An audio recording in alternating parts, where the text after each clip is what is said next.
4 गोरी भाभी की एक काली नंद। माँ मेरी रोटी में घी लगा दो ना। तो क्या करेगी घी खाकर, तेरे लिए नहीं है घी, सिर्फ तेरे भाई की रोटी में ही लगेगी। हाँ माँ सही कहा, इसकी रोटी में घी लगाने की जरूरत नहीं, वैसे ही इतनी काली है और घी खा खा के और मोटी हो जाएगी। काले रंग होने के चक्कर में वैसे भी लड़के वाले इतना दहेज मांगते हैं और अगर मोटी हो गई तब तो पता नहीं कितना मांगेंगे। वैष्णवी का काला रंग होने के कारण उसकी माँ और उसके चारों भाई उसके साथ बहुत भेदभाव करते थे। ऐसे ही कुछ दिन गुजरते हैं और पुष्पा के चारों बेटों को देखने के लिए लड़की वाले आते हैं। मुझे अपनी चारों बेटी के लिए आपके ये चारों बेटे बेहद पसंद है, हमारी तरफ से रिश्ता पक्का समझे। सभी लोग हंसी मजाक करते चाय नाश्ता कर रहे होते हैं। तभी चारों लड़कियों में से हिमानी की नजर दूर खड़ी वैष्णवी पर जाती है। मम्मी जी, वहाँ दूर खड़ी वो लड़की कौन है काले रंग की? मैं देख रही हूँ वो कब से हमारी तरफ देखी जा रही है। वह हमारे घर की नौकरानी है बेटी। अच्छा नौकरानी? हाँ हाँ नौकरानी ही है, तुम चाय नाश्ता करो ना। कुछ देर बाद गंगा अपनी चारों बेटी का रिश्ता पक्का करके वहां से चली जाती है। क्योरी, तुझे कहा था ना अपना ये काला थोपड़ा लेकर अपने कमरे में रहने को, लेकिन तुझे बात समझ नहीं आई। लड़की वालों के पास आना जरूरी था अपना ये काला कलूटा मुंह लेकर। गलती हो गई माँ, माफ कर दो। कुछ दिनों बाद पूरी विधि विधान के साथ पुष्पा के चारों बेटों की शादी हो जाती है। पुष्पा गृह प्रवेश करती हुई। बाप रे बाप, मेरी चारों बहू कितनी गोरी हैं, दूध की तरह पूरा मक्खन मलाई शरीर है मेरी बहू का तो, और मेरी एक खुद की बेटी एकदम काली कलूटी। आओ बहू, घर के अंदर आओ। पुष्पा की चारों गोरी बहू घर के अंदर आती हैं और अपने कमरे में आराम करने जाती हैं। वहीं दूसरी तरफ पुष्पा अपनी बेटी के कमरे में जाकर, मेरी बात ध्यान से सुन, तेरी चारों गोरी भाभी के आगे मैंने तुझे नौकरानी बताया है, तो नौकरानी की तरह सुबह जल्दी उठकर घर के सारे काम को निपटा लियो। जी माँ, मैं घर के सारे काम कर लूंगी। अगले दिन सुबह वैष्णवी उठकर घर के सभी कामों को करने लग जाती है। वो सारे झूठे बर्तन धोती, झाड़ू लगाती है, सारे गंदे कपड़े धोती है। वहीं दूसरी तरफ उसकी चारों गोरी भाभी रसोई में आती हैं। अरे नौकरानी ने तो सारा खाना बना दिया, अब हम क्या करें? चलो हम लोग माँ जी के कमरे में चलते, उनसे थोड़ी बातें करेंगे। चारों बहू अपनी सास के कमरे में आती हैं जहां उनकी सास होती ही नहीं। अरे माँ जी तो है ही नहीं, कहीं गई होंगी। ये देखो यहाँ पर फोटो एल्बम रखा हुआ है, चलो देखते हैं। चारों बहू मिलकर फोटो एल्बम को देखने लगती हैं जहां हर दूसरे फोटो में उन्हें वैष्णवी परिवार के साथ नजर आती है। अरे यार, ये लड़की हमारे परिवार की हर तस्वीर में क्यों है? हर पूजा पाठ, बर्थडे पार्टी, शादी जैसी हर खुशी के मौके में इस लड़की की फोटो हमारे परिवार वालों के साथ। ऐसा लग रहा है जैसे कि ये नौकरानी नहीं, हमारे घर की ही सदस्य। चलो ये बात हम उसी से पूछ कर आते हैं, आखिर वो है कौन। चारों बहू हॉल में आती हैं जहां वैष्णवी झाड़ू लगा रही थी। तभी पड़ोस की बबीता घर में घुसती हुई। अरे वैष्णवी, चार सुंदर गोरी भाभी आने के बाद भी तू नौकरानी की तरह घर में काम करे। अरे अब तो अपनी भाभी को बोल तेरे कामों में मदद करे। क्या कहा भाभी? पर हमारी तो कोई नंद है ही नहीं। ये सब कुछ सुनकर वैष्णवी झाड़ू पटक कर वहां से रोती हुई अपने कमरे में चली जाती है। मुझे नहीं पता क्या हुआ ये सब, पर मैंने जो भी कहा वो सच कहा है। वो तुम्हारी नंद है, मैं जा रही हूँ, अपने रिश्ते को संभालो। वैष्णवी के चारों भाभी कमरे के अंदर आती हैं। आखिर क्यों तुमने अपना परिचय हमसे नहीं करवाया? क्या हमसे कोई गलती हुई जो हमारी इतनी सुंदर और प्यारी नंद ने हमसे बात करना तक जरूरी नहीं समझा और इतने दिनों से गैरों की तरह हमारे साथ रह रही थी? नहीं भाभी, ऐसा मत बोलिए, ऐसा नहीं है। मेरी तो चारों गोरी भाभी बहुत सुंदर है और मुझे बहुत पसंद है। तो सच क्या है? वैष्णवी अपनी माँ भाई की सारी बातें अपनी चारों भाभी से कहती है। मुझे विश्वास नहीं हो रहा, हमारे पति की सोच ऐसी है और हमारी माँ, उन्होंने तुम्हारे काले रंग की वजह से तुम्हें इस घर की नौकरानी बनाकर रखा है और हमें भी नौकरानी ही बताया। बातचीत इतनी बढ़ जाती है कि धीरे धीरे घर का हर सदस्य वहां एकत्रित हो जाता है। आखिर क्यों माँ जी, आपने ऐसा क्यों किया? और तुम चारों भाई अपनी बहन को काली होने की वजह से कोस रहे थे और अपनी माँ को रोकने की बजाय उनका साथ दे रहे थे। तो और क्या करते, इतनी काली है, ऊपर से न तो इसका कोई रिश्ता हो रहा है और काले रंग की वजह से तुम्हें पता है लोग लाखों की मांग करते हैं दहेज की। बोझ हो गया है हमारे लिए इसका ये काला रंग।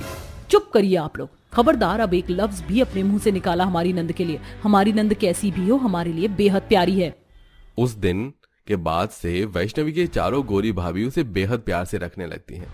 एक दिन चारों भाभी मिलकर खाना बनाकर वैष्णवी के कमरे में लेकर आती हैं। वैष्णवी आओ खाना खा लो। मेरा खाना कमरे तक लाने की क्या जरूरत थी, मैं खुद आकर खा लेती रसोई में खाना भाभी। वो बात अलग थी वैष्णवी, जब तुम अकेले कोने में बैठकर खाना खाती थी, पर अब हम अपनी प्यारी ननद को खाना अपने हाथ से खिलाएंगे। अब चारों गोरी भाभी मिलकर अपनी काली नंद को अपने हाथ से खाना खिलाती हैं। पानी पिलाती हैं। वैष्णवी अब अपनी चारों गोरी भाभियों के साथ खुश रहने लगी थी। इसी तरह एक दिन सुबह, वैष्णवी तैयार हो जाओ, आज हम पांचों शॉपिंग मॉल जा रहे हैं घूमने के लिए। इस काली कलूटी के साथ जाओगी शॉपिंग मॉल? बेइज्जती हो जाएगी तुम लोगों की। माँ जी, इसकी चिंता आपको करने की कोई जरूरत नहीं। हमारी ननद बेहद खूबसूरत और प्यारी है, हम उसके साथ ही शॉपिंग मॉल जाएंगे। अब तैयार होकर वैष्णवी अपनी चारों गोरी भाभी के साथ शॉपिंग मॉल जाती है, जहां पर वैष्णवी तरह तरह के कपड़ों को ट्राई करती है। वैष्णवी, ये ड्रेस तुम पर बहुत अच्छी लग रही है, बहुत प्यारी लग रही हो तुम। शुक्रिया भाभी, आज से पहले कभी मेरी किसी ने इतनी तारीफ नहीं की। आप चारों बहुत अच्छी हो। शॉपिंग मॉल से बाहर आने के बाद सामने एक ठेले पर भेलपुरी बिक रहा होता है। वैष्णवी, तुम्हें भेलपुरी खाना पसंद है? मुझे तो बहुत पसंद है, तुम कहो तो खाने चले। अरे भाभी, इसमें पूछने वाली क्या बात है, मुझे भी बहुत पसंद है। चलिए ना, खाते हैं मसालेदार चटपटी भेलपुरी। अब अपनी चारों भाभी के साथ खुशी खुशी वैष्णवी भेलपुरी खा रही होती है। तभी वहां से गुजरता एक लड़का। अरे ओ काली कलोटी बैंगन लोटी, लगता है धूप की सारी किरणें तेरे मुंह पर ही पड़ गई हैं। बाप रे, कितनी काली है, कभी फेयर एंड लवली भी लगा लिया कर। अरे ओ, तूने अपनी शक्ल देखी है? चूसे हुए आम जैसी शक्ल तेरी है, सड़े हुए केले के छिलके जैसा तेरा शरीर है। ये चप्पल देख रहा है? इतना मारूंगी ना, कल ठिकाने आ जाएगी तेरी। अरे रहने दीजिए मैडम, इन आवारा लड़कों से मुंह मत लगिए, इनका तो रोज का काम है लड़कियों को छेड़ना। चारों गोरी भाभी अपनी काली नंद को प्रोटेक्ट करती हैं और वहां से घर आ जाती हैं। ऐसे ही कुछ दिन गुजरते हैं और एक दिन लक्ष्मी कहती है, शीतल, डॉली, हिमानी, मैं क्या सोच रही थी कि अब हमें हमारी प्यारी नंद के हाथ पीले कर देने चाहिए। हाँ, तुम सही सोच रही हो, और हर लड़की का सपना होता है दुल्हन बनने का। और सच कहूँ तो मेरी नजर में एक लड़का भी है जो यहीं किशनगंज में रहता है। अब अगले ही दिन डॉली अपनी दोस्त पुनीत को चाय पर बुलाती है। वैष्णवी चाय लेकर पुनीत के पास आती है। पहली ही नजर में वैष्णवी पुनीत को पसंद आ जाती है। डॉली के कमरे में जाकर पुनीत डॉली से कहता है, डॉली, ये लड़की कौन थी? ये लड़की पहली नजर में ही मुझे भा गई। सच में? वैसे ये मेरी ननद है, और सच कहूँ तो मैंने तुम्हें बुलाया ही उसके लिए था, पर मुझे लगा कि शायद उसका काला रंग तुम्हें पसंद आए ना आए। रंग से क्या होता है डॉली, मुझे तो उसकी सादगी भा गई है।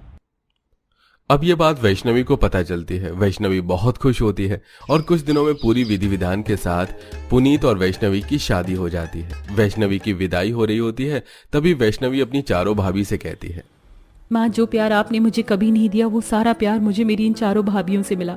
मेरी चारों भाभियों के आने के बाद मेरा एक एक सपना पूरा हुआ है और आज मेरी शादी भी हो गई। शुक्रिया भाभी, हर कदम पर मेरा साथ देने के लिए। बेटी, जाते जाते अपनी माँ को माफ करती जा। मैं जानती हूँ मैंने तेरे साथ बहुत बुरा किया। कोई बात नहीं माँ, आप बड़ी हैं, आप माफी मत मांगिए। अच्छा बस, अब आप सभी अपने गिले शिकवे खत्म कीजिए और मेरी प्यारी नंद को खुशी खुशी उसके ससुराल विदा कीजिए। पुनीत, मेरी प्यारी नंद का हमेशा ख्याल रखना। जी बिल्कुल, मैं हमेशा ख्याल रखूंगा। अब काली नंद अपने ससुराल में हंसी खुशी रहती है और अपनी भाभियों से भी मिलने आया करती है। जो मैंने दूध में चीनी पत्ती डाल दिया, जैसे ही चाय में थोड़ा उबाल आ जाए तो अदरक लौंग इलायची कूट कर डाल देना। इतने में लड़के वालों को देख कर आती हूँ, आए कि नहीं। ठीक है मम्मी। मनोरमा के किचन से बाहर जाते पसीने में अंजू चाय खौलाते हुए खिटपिट करती है। इतनी चिलचिलाती गर्मी में चाय कौन पीता है? इससे तो अच्छा मम्मी माजा या स्लाइस की ठंडी बोतल मंगा लेती, फालतू में चाय बनाने का झमेला ही नहीं पालना पड़ता। ये है हमारी प्यारी अंजू, जिसकी गर्मी के मौसम में चाय से कुछ खास बनती नहीं। आज अंजू को देखने लड़के वाले आने वाले थे। पंडित जी, काफी टाइम निकल गया। लड़के वालों ने तो 11 बजे का टाइम देखा देखी का दिया था, अभी तक आई नहीं। हाँ जी हाँ जी सुनील भाई साहब, मेरी अभी अभी उनसे बात हुई थी। लड़के वाले बस पहुंचने वाले हैं। सच मानिए मनोरमा भाभी, सुनील भाई साहब, इस परिवार से रिश्ता जोड़कर आपकी बेटी दूध का कुल्ला करेगी, क्योंकि लड़के वाले दूध के कारोबारी है। दो दूध की डेयरी चलती है उनकी। पंडित जी, फिर तो लड़के वाले रजकर दूध दही घी मक्खन खाते होंगे। जी बिल्कुल सही पकड़े हैं मनोरमा जी। तभी शोभा बनवारी पसीने में भीगी परिवार के साथ आते हैं। नमस्कार जी, नमस्कार पंडित जी, नमस्कार। नमस्कारी बनवारी जी, अरे बड़ी लंबी उम्र है आपकी। अभी आपकी ही चर्चाएं चल रही थी। पधारिए पधारिए। ये लीजिए, होने वाली समधिन जी, ये रबड़ी पेड़े आपके परिवार के लिए खास अपने डेयरी के शुद्ध दूध से हलवाइयों से बनवा कर लाए हैं, चक्कर बताइएगा। धन्यवाद भाई साहब जी, मगर इतनी सारी मिठाई बनवा कर लाने की क्या जरूरत थी? आप लोग बैठिए। भाई साहब, बहन जी, क्या क्या पियेंगे आप लोग, ठंडा या गरम? वैसे आप लोग पसीने पसीने हो रखे हैं, बर्फ वाली शिकंजी बनवा लूं? अरे नहीं नहीं समधी जी, शिकंजी रहने दीजिए, चाय पी लेंगे। कुछ देर में अंजू सबको चाय नाश्ता परोसती है। तभी जेठानी के दोनों बच्चे चाय की भरी कप उठा लेते हैं। ये चाय तो मैं पीऊंगी। देख देख पलक, तुझसे भी ज्यादा चाय मेरे कप में है। हे भगवान, इस घर के बड़ों के आगे तो बच्चे फेल हैं। देखो कैसे भर भर कर चाय पी रहे हैं। भाई साहब, आपकी बिटिया ने चाय तो फर्स्ट क्लास बनाई है। हमारी तरफ से तो रिश्ता फिक्स है। अरे बधाई हो मनोरमा भाभी जी। अब तो जल्दी से आपको मोतीचूर के लड्डू खिला दीजिए। जब दोनों परिवारों को लड़का व लड़की पसंद है तो छेका कर लीजिए। दोनों परिवार वाले अंजू प्रेम की मंगनी कर देते हैं और कुछ दिनों में धूमधाम से शादी करके अंजू ससुराल आ जाती है। हे भगवान, इस भारी भरकम लहंगे में मुझे तो भयंकर वाली गर्मी लग रही है। काश कोई चिल्ड नींबू पानी बना कर दे देता। जूली बहू, ये लो आरती की थाली, अपनी देवरानी का स्वागत करवाओ। जी मम्मी जी, आइए मेरी प्यारी प्यारी देवरानी जी, आपका खूब स्वागत है। कलश गिराकर अंजू गृह प्रवेश करती है। शोभा जी, आज तो बड़ी तगड़ी गर्मी है। मेरा तो टप टप पसीना चू रहा है। मैं तो चला एसी की हवा खाने। बड़ी बहू, एक कप कड़क चाय बनाकर मेरे कमरे में पहुंचा देना। चाय पी लूंगा तो थकान मिट जाएगी।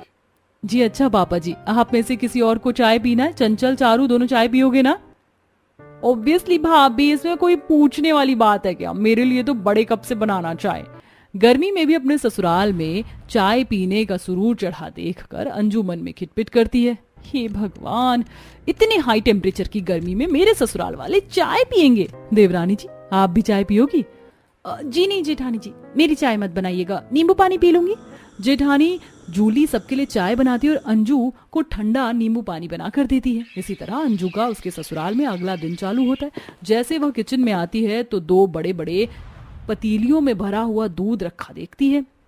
इस पतीले में तो कितना सारा दूध पड़ा है। लगता है आज मेरी पहली रसोई है ना, तो सासू जी ने खीर और मिठाई बनाने के लिए मंगवाया होगा। इतने में सास जेठानी अंदर आती हैं। प्रणाम माँ जी, मैं आपके पास पूछने आ रही थी। मैं सोच रही हूँ सबके लिए छोले पूरी, मटर पनीर, पुलाव के साथ शाही टुकड़ा, रसमलाई वगैरह भी बना लूं। अरे बहू, इस दूध में मिठाई नहीं बल्कि चाय बनेगी। इतने सारे दूध में चाय बनाने की बात से अंजू चौंक जाती है। क्या कहा? इतने सारे दूध में चाय बना दूं? माँ जी, ये तो काफी ज्यादा हो जाएगा। देवरानी जी, हम लोग स्पेशल चाय पीते हैं तो सुबह की चाय में 10 किलो दूध की खपत हो जाती है। एक एक बंदा 4-5 कप चाय पीता है। बहू, अब सारा सामान बाहर ले चल, वहीं चूल्हा डाला हुआ है, उसी पर बनाना है। अच्छे से अदरक, इलायची, लौंग कूट कर डालना, जायका आए ताकि। जी मम्मी जी। चिड़चिड़ करते हुए अंजू चीनी, चाय पत्ती, भगोना, छन्नी, कप आंगन में लाती और चाय चढ़ाकर आटा गूंथने लगती है। भैंस की आंख, इतनी गर्मी में इतना सारा चाय बनाकर मैं तो पसीने में नहा गई। कहाँ फंस गई? अंजू, और कितना टाइम लगाओगी यार? फटाफट से चाय पराठे ले आओ। खाकर मुझे ऑफिस भी निकलना है, लेट हो रहा है। सचमुच बहू, तूने बड़ा टाइम लगा दिया। अरे चाय बनाने को बोला था तुझे, कौन सी बीरबल की खिचड़ी बनाने में लग गई? जी बस बन गई, मम्मी जी लाई। पसीने में तरबतर अंजू बड़बड़ करते हुए चाय छानती है। हे भगवान, मेरे चाय के चासूड़ ससुराल वालों को बस चले तो इसी में डूब मरे। चाय नहीं हो गया, बवाल हो गया। अंजू चाय परोसती है, सब लोग सुड़ सुड़ करके चाय पीते हैं।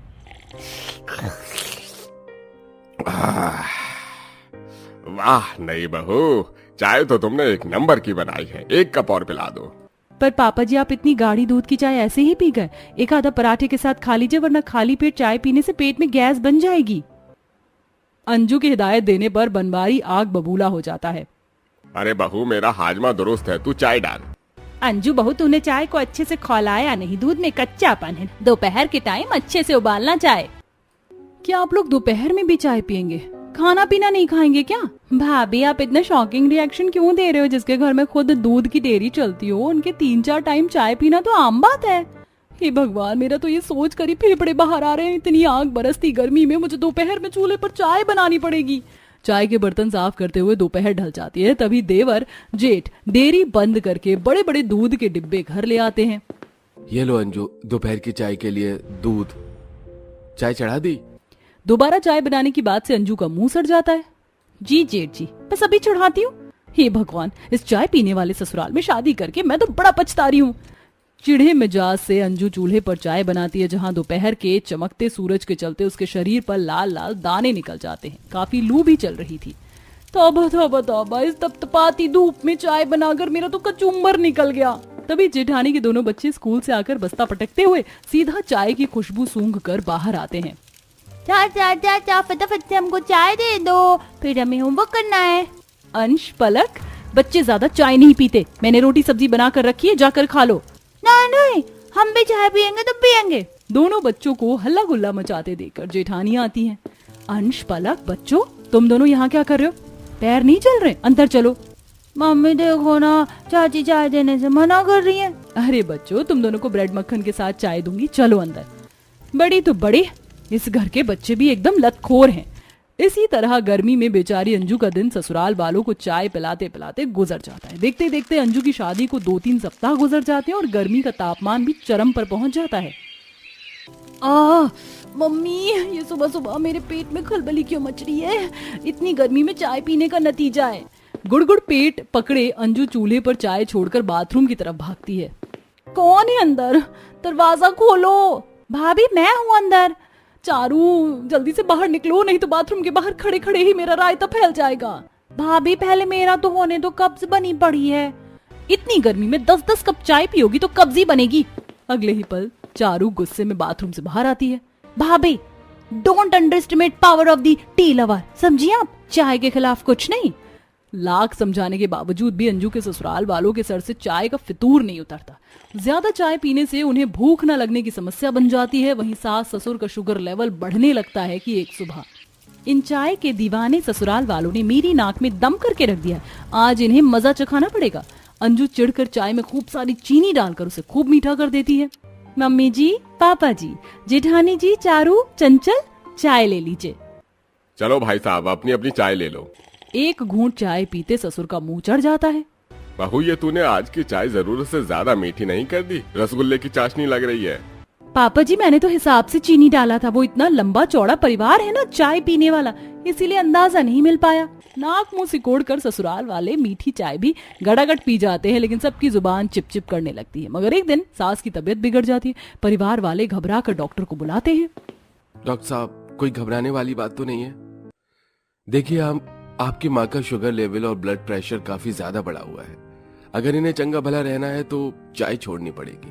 आप लोग चाय और स्वास्थ्य में से कुछ एक को चुन लीजिएगा। आप डॉक्टर के समझाने पर अब शोभा के साथ साथ घर के पूरे परिवार वाले भी ज्यादा चाय पीने से परहेज करते हैं। वहीं गर्मी के मौसम में चाय बनाने की समस्या से हमारी बहू अंजू को भी छुटकारा मिल जाता है।